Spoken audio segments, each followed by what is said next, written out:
കയർ രംഗത്തെ പ്രശ്നങ്ങൾ അറിയാം, LDF അറിയാം. അവരുമായിട്ട് ഏറ്റവും അധികം വർഗബന്ധമുള്ളത് LDF ഞങ്ങളുടെ വർഗമാണ് അവർ.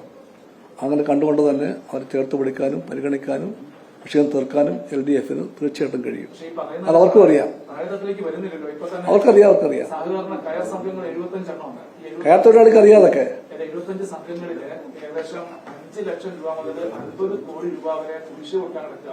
പലരും കഴിഞ്ഞ ദിവസം ഇവിടെ സമരം നടന്നപ്പോൾ അവരുടെ സെക്രട്ടറിമാർ വന്ന് പറഞ്ഞത് ആ പൈസ എന്ന് പറഞ്ഞാൽ അതൊക്കെ വളരെ കൃത്യമായ രീതിയിൽ അവരുടെ സ്വർണ്ണമൊക്കെ പണം വെച്ചാണ് ഈ കയർ വാങ്ങിയതിന്റെ പൈസ കൊടുക്കുന്നത്. അപ്പം കയർ കോൺക്ലേവ് നടത്തി ഇവിടെ, പക്ഷെ അതിനൊന്നും നടപടി ഉണ്ടാകുന്നില്ല. അതായത് താഴെത്തട്ടിലേക്ക് ഇതിന്റെ ഫലം എത്തുന്നില്ല എന്നുള്ളതാണ് ഒരു പ്രശ്നം.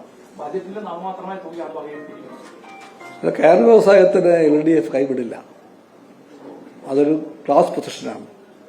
കയർ തൊഴിലാളിയുടെ രാഷ്ട്രീയവും ഒരു ചരിത്ര പാരമ്പര്യവും സമരബോധം ഇതിന്റെ എല്ലാ ഭാഗമാണ് LDF. സൃഷ്ടിയാണ് LDF. അതുകൊണ്ട് കയർ തൊഴിലാളികളുടെ LDF ഒരിക്കൽ കൈവിടില്ല. അത് ഉറപ്പിച്ചു കൊടുക്കണം. നെല്ലിന്റെ ബോണസിന്റെ കാര്യം നമ്മൾ എങ്ങനെയാണ് അതിനെ നേരിടാൻ വേണ്ടി പോകുന്നത്? പ്രത്യേകിച്ച് 6 രൂപയോളം കുറവ് വരും. അപ്പൊ കർഷകർക്ക് ഒരേക്കറുള്ള കർഷകന് മിനിമം ഒരു 10,000, 20,000, 30,000 രൂപയുടെ കുറവ് ഒരു സീസണിലുണ്ടാവും. നമ്മൾ എങ്ങനെയാണ് അതിനെ? ട്രംപിന് വേണ്ടി ഈ രംഗത്ത് കർഷകരെ തകർക്കേണ്ടത് മോദിക്ക് ആവശ്യമായിരിക്കാം. ഞങ്ങളുടെ ആവശ്യം കൃഷിക്കാരെ ആ രംഗത്ത് ഉറപ്പിച്ചു നിർത്തലാണ്. അതുകൊണ്ട് എത്ര സാമ്പത്തിക ഞെരുക്കമുണ്ടെങ്കിലും ആ പ്രോത്സാഹന ബോണസ് കൊടുക്കും LDF ഗവൺമെന്റ്. ഈ മുൻകാലങ്ങളിൽ ഇല്ലാത്ത രീതിയിൽ ധ്രുവീകരണ രാഷ്ട്രീയം കേരളത്തിൽ പ്രത്യേകിച്ച് കൊണ്ടുവരുന്നുണ്ട്. BJP കൊണ്ടുവരുന്നുണ്ട്. അവർ പറയുന്നത് 25 സീറ്റ് ഇത്തവണ കിട്ടും എന്ന് പറഞ്ഞ് ദേശീയ അധ്യക്ഷൻ വന്ന് പ്രഖ്യാപിച്ചിട്ട് പോവുകയാണ്.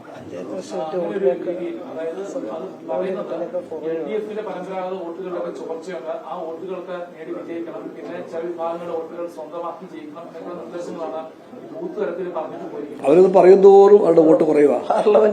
അദ്ദേഹം പറയണ്ട, പറയുന്തോറും വോട്ട് കുറയുവാണ്. അത് നമ്മൾ കാണുന്നുണ്ട്. ഒന്നുറപ്പിക്കാം, 35 സീറ്റ് മേടിച്ചിട്ട് ഭരിക്കുമെന്ന് പറഞ്ഞ പാർട്ടിയാണ് BJP. ആ പാർട്ടി അങ്ങനെ പലതും പറയും. അതൊക്കെ തമാശയാണത്. SNDPയും NSSും ഒരു ഐക്യത്തിന്റെ നീക്കമൊക്കെ നടന്നായിരുന്നു. LDF അതിനെ എങ്ങനെയാണ് നോക്കിക്കാണുന്നത്? LDFന്റെ വിഷയമല്ലല്ലോ. SNDPക്കും NSSനും പരസ്പരം കാണാനോ ബന്ധപ്പെടാനോ സംസാരിക്കാനോ അവകാശമുണ്ട്.